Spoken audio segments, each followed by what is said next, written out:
jumbo ataupun SJB. Okay, so pokok ini dia berusia lebih daripada 13 bulan ataupun lebih daripada 1 tahun. So pokok ini telah menghasilkan buah selama 3 musim. Tapi based on kita punya Sarawak weather, kita orang tak ada musim sangat lah.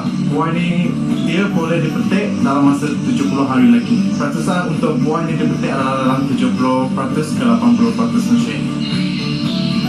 Untuk tahun yang depan ni, kita boleh tengok dia macam kuning-kuning kan. Pasti bila kita tengok dekat bawah dia pun ada macam merah-merah kan. Kebanyakan dia ada juga merah-merah. Ini dia dipanggil penyakit merah ataupun penyakit karat. Inilah disebabkan oleh kelembapan.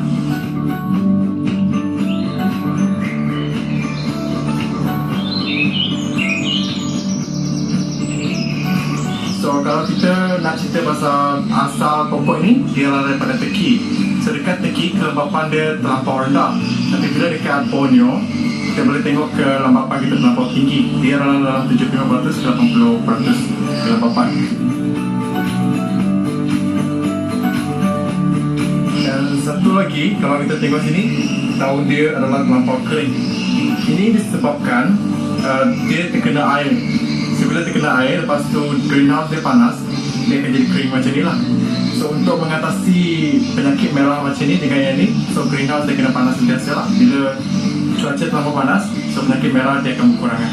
Tapi bila hujan, penyakit merah akan timbul balik lah.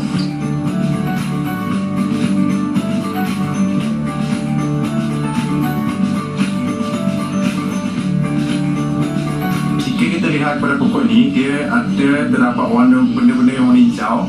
Ini tidak mendatangkan masalah kepada produk ataupun pengeluaran buah ini. Jika yang mendatangkan masalah ataupun merosakkan pengeluaran pokok ataupun pokok itu rosak terus disebabkan benda hijau ni, kita terpaksa bersihkan, atau yang paling teruk adalah kita terpaksa potong dia.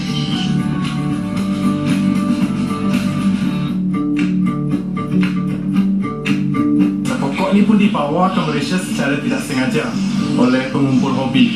Dia bawa di jumpa tanam, dan terjadilah pokok fig. Kita tahu buah fig memang susah kita cari di tempatan ya.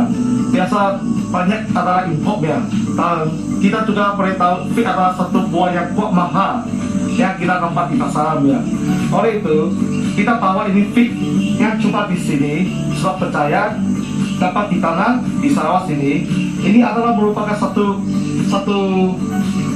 perkara yang baik untuk kita punya Sarawak sini, karena kita tempat menanam fig. Lepas itu kebanyakan orang boleh mencoba fig yang paling segar yang ditanam di sini.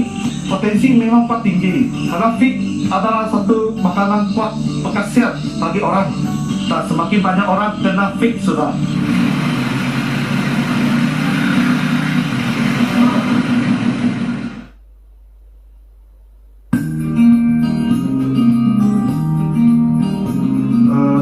Ini pokok dia memang sesuai dengan cuaca Malaysia sini lah. Ini kita boleh tengok dia punya buah, dia mula dari kecil, ambil masa lebih kurang 3 sampai 45 hari sampai dia masak. Dia perlu ambil masa selama 75 sampai 90 hari. Kalau buah yang belum masak, dia memang pergi arah ke atas. Yang sudah masak, dia akan pergi ke bawah. Pertama, dia punya warna memang tukar sudah dari hijau menjadi merah. Dan dia ada lembut sedikit. Sebagai ini dapat dinampak dia ada pecah sedikit ke belakang. Ini ialah natural. Dia punya rasa memang tidak lari, dia memang sama. Cuma dia punya natural, kalau dia masak dia akan pecah sedikit. Saya buka dia. Ini buah dia masak. Kamu dapat nampak dia punya isi dalam. Tenangnya semua boleh dimakan. Kamu boleh makan sini, dia kulit boleh dimakan, dia punya isi pun boleh dimakan. Yang di tengah-tengah sini yang biasa yang rasa manis.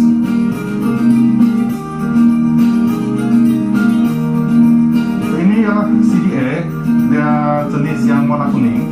Dia ada lain sama tadi yang saya tunjukkan itu, dia jenis warna merah. Ini dia punya tes ada lain sedikit, tapi dia pun sama ada rasa manis juga. Dia punya itu pentumbuhan dia sama dengan itu yang merah. Biasa kita tanam, mula-mula kita kena tunggu lebih kurang 3 bulan untuk dia mulai berbuah. Selepas itu kita kena tunggu sampai dia masak. Ambil masa lebih kurang antara 75 hari sampai 90 hari baru dia masak. Ini lebih kurang 30 sampai 45 hari dia besar macam ini. Dia mau sampai dia lebih kurang 70 hari ke atas dia baru mula besar. Selepas itu dia akan mengarah ke bawah. Itulah masa dia masak.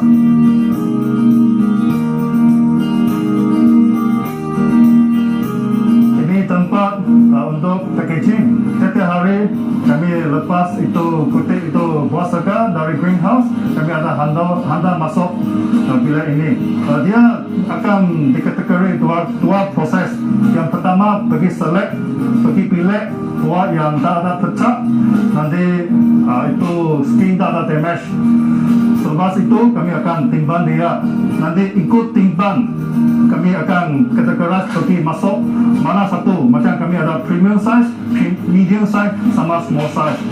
Nanti selepas ini proses kedua QC yang akhir sebelum kami pakai itu protect bagi lapis dia, kami akan cek lagi dengan teliti itu semua buah ada skin damage lagi, ada apa itu pecah macam cotton spill out. Lepas confirm ini semua proses baru masuk lagi bagi kotak. Nanti lepas packaging memang tiap-tiap hari akan hantar pergi pasar.